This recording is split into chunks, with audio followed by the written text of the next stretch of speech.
Всем привет! С вами рубрика «По жизни по-женски», и сегодня моя гостья — прекрасная женщина Кристина Машрабова, предприниматель с огромным бэкграундом, очень сильным. И сегодня мы будем разговаривать о ее опыте, о ее пути, а также об одной из самых актуальных тем, на мой взгляд, в наше время. Это то, как строить семью, отношения, когда в семье два партнера очень сильные, амбициозные и хотят двигать этим миром. Супер, Кристина, спасибо привет! большое. Привет. Спасибо большое, что ты уделила мне сегодня время. Спасибо, что пригласила. Кристина, хочу начать нашу беседу, такой ice-breaking вопрос. Если убрать все социальные роли, убрать все статусы, кто ты?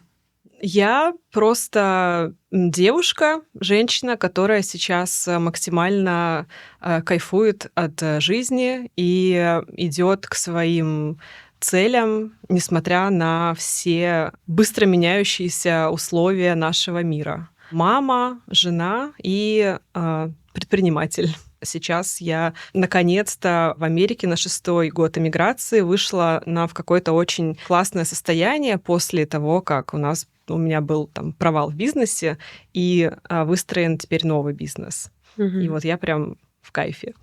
У тебя был очень такой большой путь предпринимательства еще до переезда, так ведь? Угу. Чем ты занималась? Я из семьи предпринимателей, и как-то органически получилось так, что я начала свой первый, это сложно сказать, бизнес, просто свое дело в 18 лет. Там очень краткая история, что я училась в институте туризма, и после первого курса пошла на практику в турагентство. Мне дико это нравилось, вот туризм было прям мое, я любила путешествовать уже тогда, тогда еще с родителями путешествовала, или как там, со школьными группами, но я уже понимала, что это мое. Мне нравилось гостеприимство, гостиницы. Я вот думала, что моя жизнь будет с этим связана, что я отучусь в институте туризма, пойду работать в какой-то классный отель и вот буду таким, директором отеля. Спойлер, кстати, в отеле я таки поработала, но Не директором. к сожалению, не директором, но чтобы работать в этом отеле потом, мне пришлось представлять себя директором этого отеля, потому что я настолько не могла работать в найме, что я просто шла на работу, и я представляла, что это мой отель. И вот что я сегодня работаю здесь, потому что он мой. И вот это я делаю. Мне было очень сложно работать в найме. Но, в общем, я работала в турагентстве после первого курса на практике. Всем знакомым, всем друзьям родителей тогда еще, родителей, каким-то своим. Это как раз было же лето. Сказала, так, я работаю в турагентстве, когда ты собираешься, путевку покупай у меня. Всем растрындела об этом. Естественно, там какие-то пошли первые деньги, хотя там у меня был какой-то маленький процент, но тем не менее. Я уволилась, практика закончилась, я начала учиться на 2-м курсе, и перед зимним сезоном, как раз-таки осенью, мне начали звонить снова вот эти люди, которым я растрындела, что я в турагентстве, и говорят, слушай, ты же там сейчас в туризме, нам нужна путевочка на зиму. Я такая... Так уже я постоянные уже клиенты. Не работаю, но так как я технически понимала, как это устроено, и у моих родителей был магазин в центре города Красноярска. Я такая, ага, то есть мне просто нужно открыть ООО. Я знала все выходы на туроператоров. И я такая, и я могу продать путевку сама, в принципе. Я просто у родителей в магазине поставила стол, зарегистрировала свое юрлицо, и так я начала продавать свои путевки. Сначала одна, потом с коллегами со своего же университета. И вот так вылилось это все в мое первое турагентство с 18 лет и до...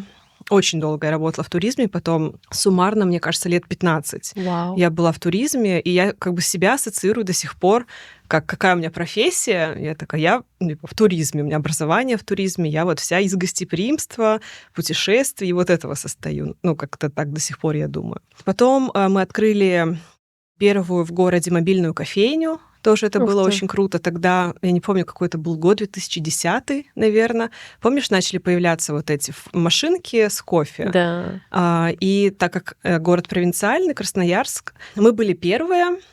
Я и там мой партнер, с кем мы это начали делать, нас снимали телевизионные ролики, нас приглашали на все мероприятия городские, там какие-то регби у нас был в городе, спортивные другие ивенты.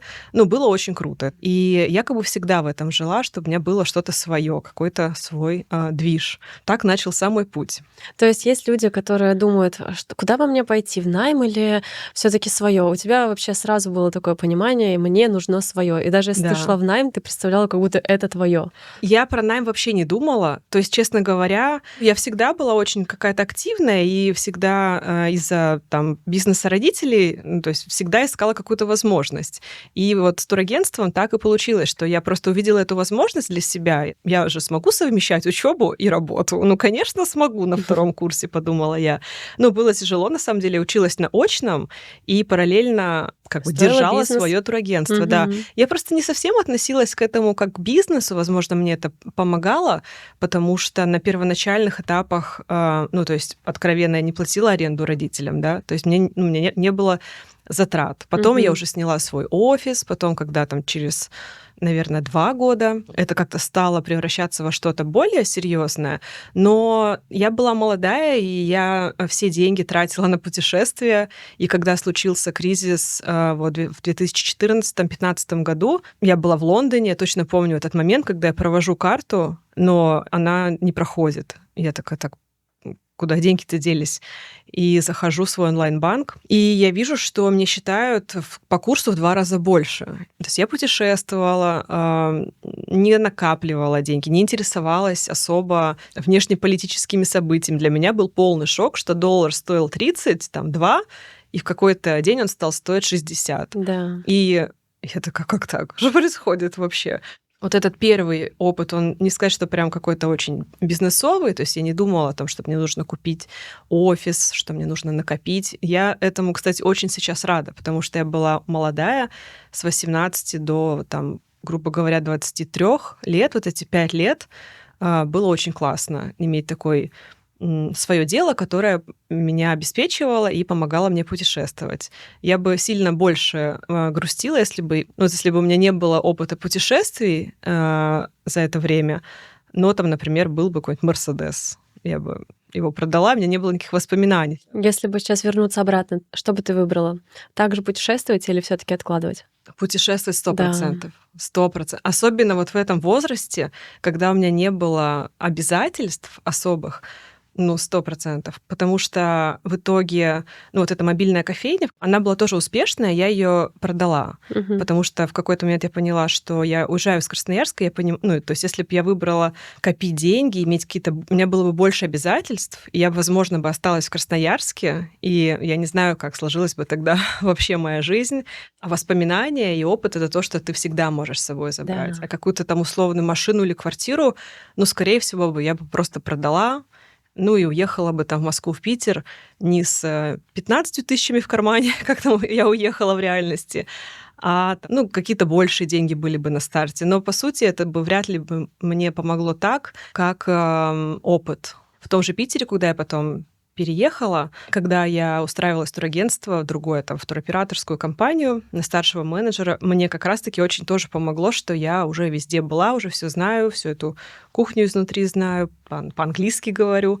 Ну, конечно, это помогло больше, чем если бы у меня просто было чуть больше денег, которые бы я потратила бы за год. Я на самом деле с тобой очень согласна. Мне кажется, то, что это такой огромный вклад в себя, Да. даже, знаешь, в мировоззрение, Да, в своё да. мировоззрение Мгм. 100%. Слушай, а какие уроки ты для себя вот возьмешь, если смотришь именно на этот период времени? Моя цель по жизни была как-то двигаться вперед, развиваться. Материальная часть для меня всегда была не на первых местах. Мгм. То есть мне важно, чтобы жизнь была интересной, драйвовой. Какие советы? Понимаю, что я все сделала относительно своей жизни так, как и должно быть.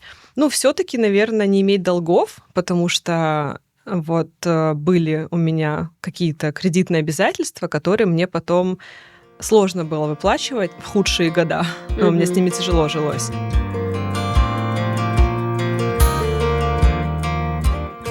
И приехав в Америку, ты ведь тоже не остановилась, ты ведь начала продолжать свой предпринимательский путь, так? Да, да, но у меня была большая пауза. В какой-то момент своей жизни я из Питера переехала в Сочи в 2016 году. И, ну, вот как раз 2015 года был период, когда я начала работать в найме. И все, и дальше я работала только в найме до уже Америки. В отеле я работала в Сочи в Hyatt Regency, в Event Executive, то есть у меня была хорошая должность. Тоже, опять же, благодаря моему опыту, мировоззрению, английскому языку. Совет учить английский язык, наверное, до сих пор. Это актуально.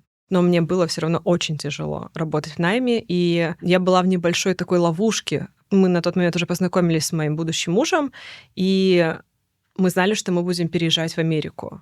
И это была наша цель. И, соответственно, какой-то бизнес начинать было бессмысленно. Не работать мне не нравилась идея, хотя я могла бы уже тогда это не делать, но мне не нравилась эта идея, я хотела все равно что-то делать и оставаться внутри своей специальности. Мне, в принципе, еще нравилось гостеприимство, я хотела попробовать, тем более в Hyatt Regency мы делали очень крутые ивенты, Ксении Собчак, там всем нашим российским звездам на тот момент, чемпионат мира по футболу, да? Там же в Сочи был, у нас команды жили, Кинотавр, автопартии, все мы там делали. В общем, очень интересно было работать в отеле, но очень много стресса, очень много в российском гостеприимстве было стандартов. Здесь Hyatt совершенно вообще другой уровень. Отель. Там у нас мы просто все были с иголочки, униформа, лак не тот, красный цвет нельзя, ресницы накрашены, этот мейкап сильный, это смой. С клиентами определенный уровень общения нужно было поддерживать. Это, кстати, до сих пор у меня осталось.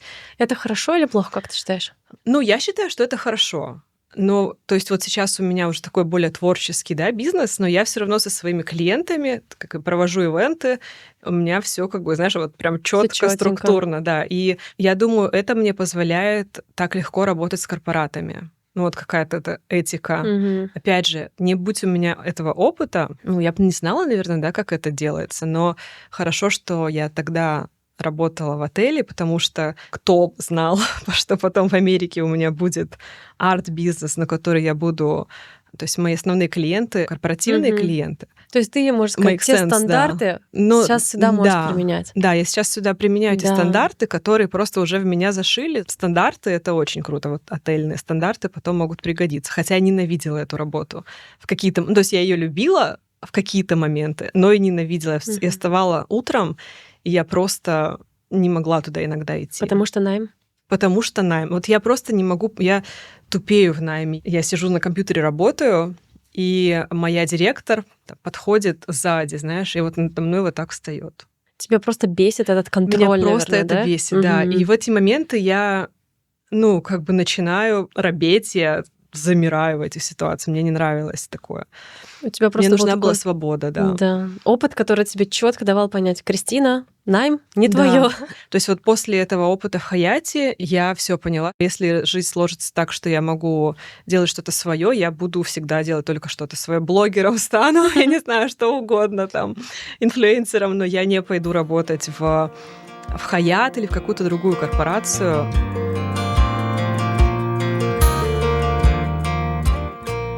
А расскажи про свой бизнес. У тебя был салон, студия ногтей. Да, мой первый бизнес в Америке — это был нейл-салон. У него тоже очень интересная история. У меня был какой-то такой вынужденный, очень долгий перерыв, но я все время мечтала какое-то свое маленькое дело. И я вообще на самом деле хотела открыть кофейню, спешлти кофе и какие-то круассаны, какая-то выпечка, причем даже не делать, просто закупать эту выпечку. И перед тем, как мы переехали в Америку, мы та волна миграции, которая еще могла это прогнозировать. Когда мы ждали наши документы, мы жили в Москве на тот момент, с мужем уже. Я отучилась дополнительно на курсы бариста, чтобы я могла делать сама кофе. Потому что когда у нас была эта мобильная кофейня, она у меня была с партнером, и моя часть была маркетинг, организация, финансы. И я с полной уверенностью сюда, в Америку, ехала, что я приеду в Лос-Анджелес и открою свою кофейню спешлти кофе. И вот здесь, кстати, тоже хороший совет, наверное, и урок. Мы встречались с одним нашим приятелем в Лос-Анджелесе, который меня очень сильно отговорил от этого. И, к сожалению, я его послушала. А почему он отговорил? У него был большой опыт в ресторанно-клубном бизнесе, и тогда еще был ковид, это время пост-ковида, когда все закрывались. Я ему сказала, что сейчас ковид пройдет, и я хочу вот такое открыть. И он почему-то так резко отреагировал, что мы только приехали тогда. То есть надо понимать, что еще тогда мы были свеженькие, и когда уже эмигрант бывалый тебе говорит что-то, что не надо, точно ты просадишь все деньги на этом. За чистую монету воспринимаешь ты как эту бы уже такой, информацию. думаешь, может быть, да. Но тебя, в Да. принципе, иммиграция немножко подшибает, да, откровенно говоря. Даже если ты к ней готов, даже если это то, к чему ты шел. И я как бы послушала, да, хотя, не знаю, как бы повернулась, если бы я не послушала, я думаю, что я бы открыла свою спешлти кофейню, и все бы у меня было хорошо. Потому что хотя бы у меня с этим был опыт, и я могла вообще этот кофе варить бы у себя на месте, могла бы нанимать. У меня был бы сильно проще найм, чем я открыла свой нейл-бизнес. Но нейл-бизнес я открыла. Это тоже такая история из серии советов. Не открывайте бизнес на 9-м месяце беременности, пожалуйста. Точно, слушай, ты ведь была беременна. Я была беременна, и мне очень уже сильно хотелось свое дело, потому что 7 или 8 лет у меня уже не было своего дела. Я работала в найме, потом мы переезжали, я организовывала там наш быт полностью. Муж, он работал, и у нас так как бы было устроено, что я покрываю все остальное. И случился момент, когда мы уже переехали из Лос-Анджелеса сюда, в Лос-Гатос.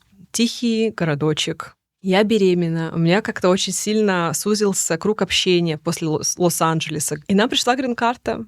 И я такая, вот он момент. У меня есть документы, у меня есть уже давным-давно отложенные деньги на бизнес. Я беременна. То есть следующие 3 года у меня как бы такие... Плавающие с ребенком. Думала я, чтобы не потерять себя в пеленках, распашонках. Открою-ка я свой первый бизнес в Америке в этот прекрасный год. Я, конечно, дико переоценила себя, потому что в нейл-индустрии у меня не было опыта. Это вообще что-то новое для меня. И еще я подписала, лист я подписала не на 9-м месяце беременности, но я нашла свое место где у меня сейчас студия на 9-м месяце. Вот все, я буквально нашла это место и через день поехала рожать. И пишу там лендлорду, подождите, я его точно беру, вы готовьте договор, я сейчас рожу и напишу вам. Там, может, мне еще там пару недель понадобится, но я точно беру это помещение. Да, наверное, гормоны эти были какие-то, которые меня, знаешь, делали какой-то всемогущий. Да, я не знаю, потому что, у меня не было опыта в этой сфере. Как нейл пришло мне? Это было еще время, когда я об этом думала до того, как много людей сюда переехало. И когда мы переехали из Лос-Анджелеса сюда, я такая, нету ни одного нормального нейл-салона с нашим русским маникюром. Открою. Отличная идея. Что может пойти не так? Еще не было других салонов на тот момент, когда я решила это сделать. Как бы казалось, что это очень классная история. Женский бизнес, моносервис, то есть только ногти, ни волосы, ни брови, ничего остального мы не хотели делать. Я еще представляла себе так, что мы потом еще франшизу по всей Америке сделаем на это. В общем, планы были амбициозные. И ты ведь еще заморачивалась по поводу эко. В технике, которую делают в СНГ, в ней не используется акрил. И то есть, в принципе, открывая такой салон, мы как бы уже выделялись тем, что мы non-toxic по сравнению с азиатскими местными салонами. И да, я хотела на это сильно делать упор. Но, как оказалось позже, большинству американок вообще наплевать. Какой-то там у них акрил или не акрил, что-то на руках у них. Почему тебе пришлось его закрыть? По нескольким причинам, что я просто не вывезла этот бизнес, потому что было этот первый год ребенка и этого бизнеса, и у меня в нем нет опыта, и у меня нет клиентской базы. То есть как по уму девчонки здесь открывают, они все равно являются нейл-мастерами в основном. Они открывают из изобилия клиентской базы. Никто не вкладывает сумасшедшие деньги на старте. Все начинают немножко, по чуть-чуть. Я решила... Гулять-то гулять. Гулять. Я так долго ждала. Все, идем пир на весь мир, открываем бизнес и строим франшизы.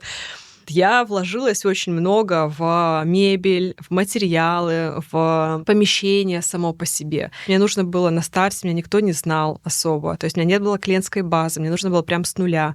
И сразу с нуля забивать 4 минимум мастера, а то и вообще в идеале 6, потому что 4 это было вообще почти на грани окупаемости этой всей истории. И да, но я просто недооценила, что такое еще маленький ребенок. Я кормила его, и я хотела еще с ним быть. И просто в какой-то момент это оказалось очень для меня сложным, это все делать. И плюс мне много кто говорил, как надо делать. Ну, я же, естественно, я не слушала. Мы же всегда все знаем лучше.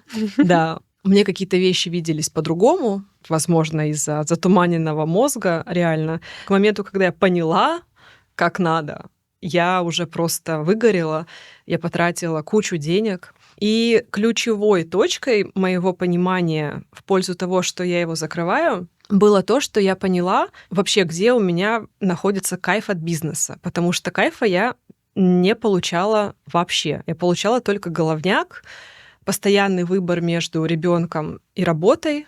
Я даже не могла это назвать самореализацией, потому что я... Постоянный стресс. Да, у меня только стресс, никакого кайфа, я просто постоянно счета, долги, W2, всем заплатить. То есть у меня кайфа не было вообще никакого. И ехать в студию в какой-то момент прямо подъезжала к парковке и настраивалась на то, чтобы туда зайти. Пыталась понять, если я его выведу в плюс, вот как это будет выглядеть, вот где я буду кайфовать. И тут у меня пришло, на мой взгляд, озарение, которое мне очень сильно помогло, что я поняла, что все мои предыдущие дела, кайф был в том, что я общалась с клиентом.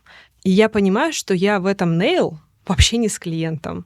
То есть организационные здесь моменты ты берешь на себя, до этого у тебя была коммуникация с клиентом и результат. И результат, который зависел еще от меня, который мне нравился. То есть мне нравилось, я тебе продала путевку, ты круто съездила, тебе что посоветовала, ты вернулся, благодарный человек, говоришь, там, меня советуешь другим людям. Так дофамин вот получен. Да. А тут я, получается, должна выстроить всю структуру, и, по сути, моя задача основная — это работа с персоналом, чтобы персонал работал четко.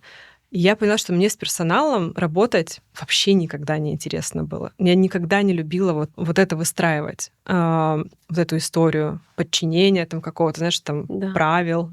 У меня всегда был бизнес в партнерстве. То есть я могла положиться на этих людей. И я такая, так а кайф он тогда вообще где будет в этом бизнесе? Я еще посчитала, сколько он мне будет приносить, даже если у меня будет 2 или 3 точки. И если я файлюсь свои доходы со своим мужем, которые мы в итоге делим пополам. Ну, там есть разные схемы, но до какого-то, в общем, этапа я такая, мне вообще тогда надо, получается, или нет? И получается, что нет. Так нет, вообще нет. Но сложно было, знаешь, с точки зрения эго закрыть это. Что все, признать, что все, я этот бизнес закрываю. Но меня поддерживало, что у меня были какие-то другие успешные истории, и кафе, эту кофейню, этот фудтрак, который я продала. Это было тяжело, но я приняла это решение и вообще нисколечко в итоге не жалею.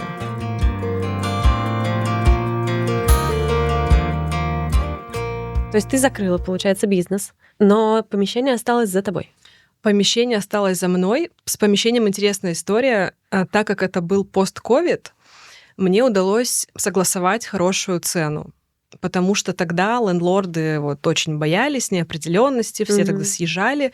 У меня еще маленькое помещение, оно как бы ни туда и ни сюда, там 950 square feet. Но это центр Лос-Альтоса, очень классный зип-код у нас здесь в Америке. Первая линия, рядом с парковкой, проходное место. И мне дали очень хорошие условия, но на 5 лет. Я могу его только саблиз кому-то другому, но я все равно остаюсь основным держателем этого лиза.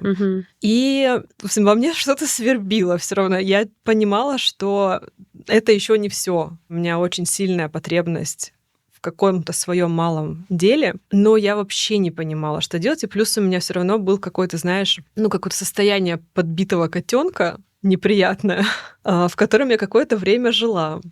Но я через силу как-то себе позволила несколько месяцев просто ничего не делать. Часть помещения я пересдала, чуть-чуть было не так, проблемно платить эту аренду. Я такая, окей, хорошо, в масштабах жизни это не такие большие деньги. Но если я сейчас пересдам это помещение, то я как будто бы уже, знаешь, ставлю себе, что я все, у меня фейл, я вообще не могу бизнес в Америке вести, я вообще должна воспитывать ребенка. Знаешь, разные мысли у тебя в эти моменты появляются, и все, быть домохозяйкой, буду попрошу Порш, буду ходить на пилатес, пить матчу, летать в Лос-Анджелес, буду, в общем, женой успешного мужа. Да. Но это не про тебя, Кристина. Но нет. Как мы уже поняли, это не совсем твоя Но история. я такая... Что тебя поддерживало? Как ты вывозила вот это все? Во-первых, психолог. Я точно Мгм. работала это время с психологом.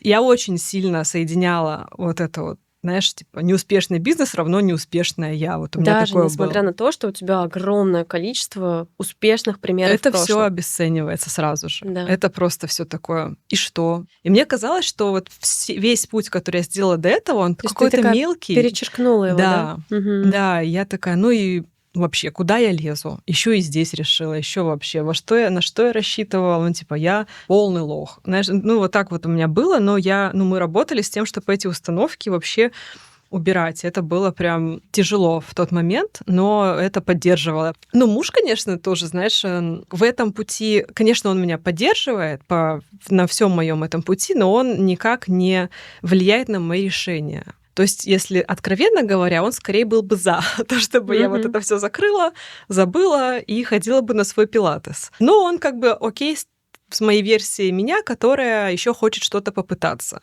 Просто чтобы это было, знаешь, Главное быть счастлива. да, ну и желательно не тратя весь семейный бюджет, а вот как-то вот очень дозированно желательно. Ну да, он как бы в целом, чтобы я была счастлива, естественно, и Мгм. его напрягало видеть, что я с этим салоном страдаю, и поэтому здесь он как бы скорее был за то, чтобы я закрыла нейл-салон, но в целом он поддерживал меня на любое решение.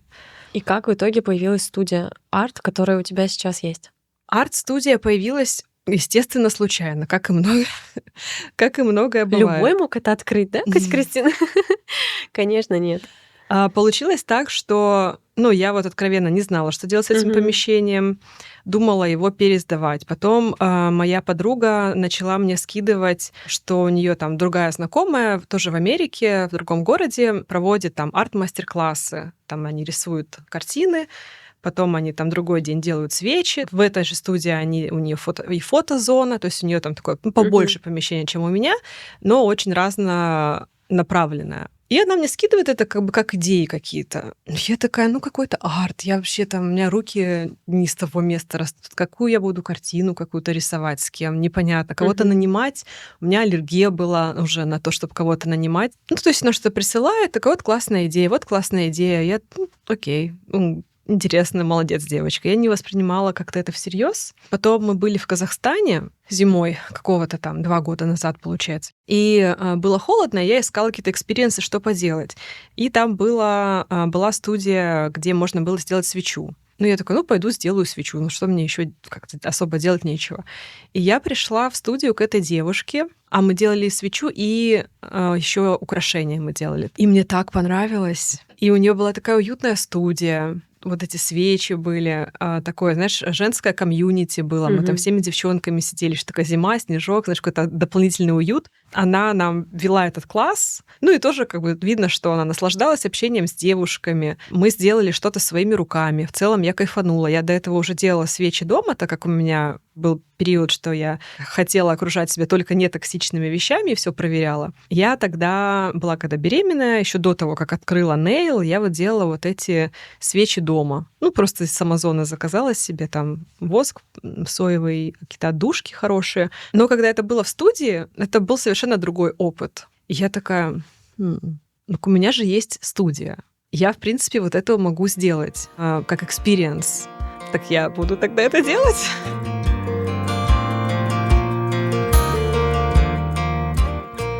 Там и зародилась идея, да? Да, там зародилась, но я уже выучила урок не нырять вот в это все с головой сразу же. Я решила, что я попробую потестировать, я теперь подойду к этой идее как к стартапу. Я решила просто купила какой-то самый дешевый стол раскладной в Home Depot, потому что моя другая часть, она такая, Candlemaking Studio, все, мы заказываем вот этот такой стол там красивый, вот это стены перекрашиваем, такой вот цвет, вот это все, декор такой, а другая часть, не-не-не, мы больше Уже, ни да. копейки, ни в какую мебель не вложим. Это вообще еще не понять, нужно кому-то или нет. Это эти делать свечи как ивент или... Ну, то есть я решила, что я попробую именно на свечах, потому что их я хотя бы уже умела делать, и ну вот как будто это было понятно, что делать. Рисовать у меня плохо получается. Я не умею рисовать. Я не знала, как арт именно делать. На арт у нас другие есть девчонки, которые это могут делать, уже приглашенные, но мне нужен был какой-то кор этой студии, который я могу делать сама. И вдохновившись вот этой девушкой в Казахстане, малой кровью, я вот решила попробовать. И просто купила самый дешевый стол, накрыла его какой-то скатертью, которая дома была, причем я старалась прям ничего не покупать. Прям вот $150 вложения, не 150 тысяч долларов. И я разместила свои классы там есть сайт, где крафт, как раз-таки бизнесы могут себя выставить. И у меня оттуда начались первые заказы. Ну, не заказы, а именно как Именно бронирование. На групповые, да? На групповые, да, на групповой candlemaking. И там, получается, приходили именно люди на какой-то ивент. То есть это либо день рождения, на девичник приходили девчонки. И то есть приходили всегда группы. И я такая... Ну, классно, здорово. И я такая, в этом, в принципе, есть бизнес. Потом мы начали ездить в Мету. Еще одна очень долгая история, как мы вообще связались с Метой. Сейчас кратко расскажу. У крупных IT-компаний здесь есть поддержки малого бизнеса локального. И туда, в принципе, несложно попасть, особенно если это женский бизнес. Это очень помогает, когда ты говоришь, что ты сотрудничаешь с Мета, если ты не в Российской Федерации, сразу же респектабельно звучит для других более мелких IT-компаний, потому что сейчас у меня тимбилдинги в основном делают. Та же Мета, Google тоже недавно приходил, делал тимбилдинг, ну, маленькие группы, но в Мету мы ездили и к ним на кампус со свечами, то есть они там делали декор. Когда я это начала, я увидела, что есть спрос, и что это можно развивать, я решила, что 1 год я делаю только свечи. Все, я никуда не скачу, ни фотостудия, ни что-то еще. Вот только я делаю вот эти ивенты на свечи. Я решила принципиально, что я год не продаю свечи на продажу, там, Etsy, Amazon, куда-то еще, потому что я прям посчитала. Фокус какой-то выбрать и следовать ему, да? Да, потому что я посчитала, что вот сколько мне... Ну, то есть 1 ивент у меня там минимум 6 человек, там по $65 сейчас. Тогда у меня чуть меньше была цена. Грубо говоря, там, ну, плюс типс, ну, около $400.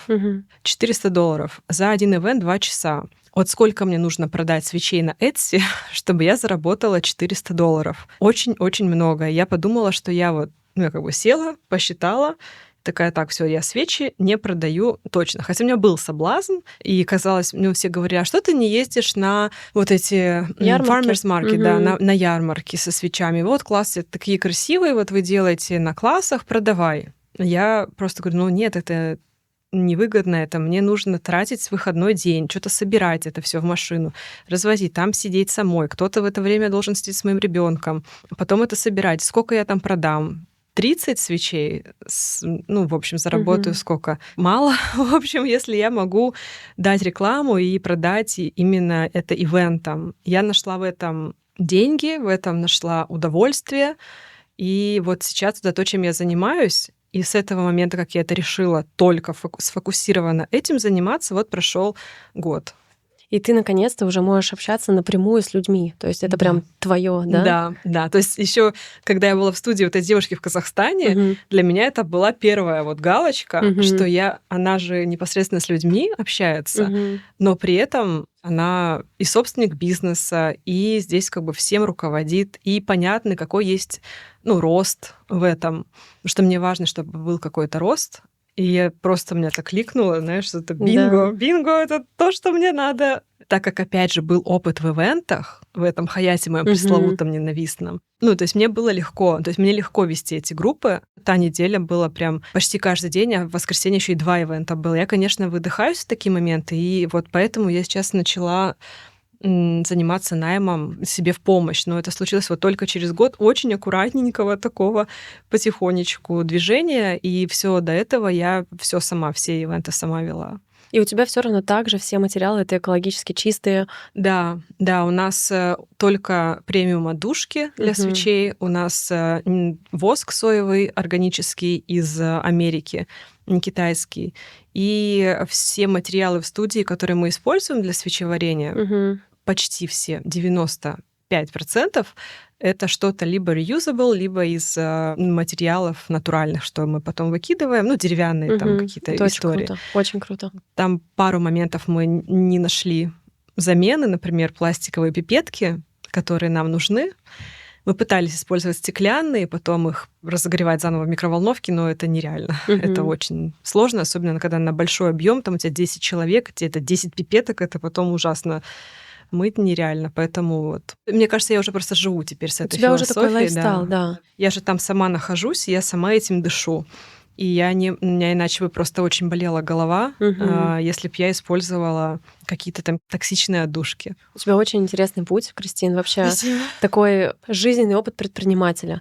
И ты прям окунаешься во все, и видно то, что ты очень ответственно подходишь к каждой своей роли.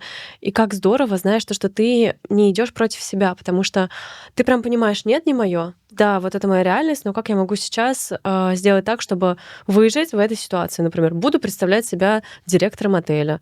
Да. Очень здорово. Я прям уверена, что наши зрители найдут для себя очень много ответов на вопросы и надеюсь, как вообще строить бизнес, как вообще истинно искать себя.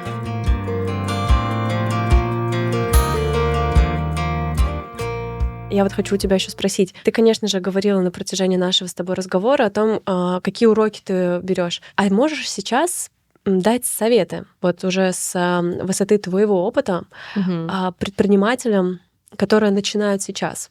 Наверное, первый совет вот для меня было сильно болезненно, что я слишком много вложила на старте в какую-то эстетику и красоту, помещение, там, оборудование. Мне все хотелось хорошего качества иметь. Но сейчас бы я так не поступила, особенно в Америке. То есть, наверное, еще тогда у меня был какой-то майндсет из СНГ, что нам как бы важно, большая конкуренция именно в сервисе, и там, если нейл-салон какой-то захудаленький, туда никто не пойдет. В США такого нет. Здесь как бы все салоны захудаленькие, все туда ходят, и если ты чуть-чуть лучше, чем другие, почище как-то там столы у тебя из Икеи, то хорошо. Ну, то есть ты уже выглядишь новым. Я бы, да, не вкладывала много денег на старте для предпринимателя. Вот лучше все-таки не палить на старте, а как-то распределять долгосрочно. Вы не знаете, что вас ждет дальше на этом пути. Возможно, в какой-то момент эти деньги очень сильно понадобятся. Ну, второй совет, тоже, наверное, больше к американскому бизнесу относится.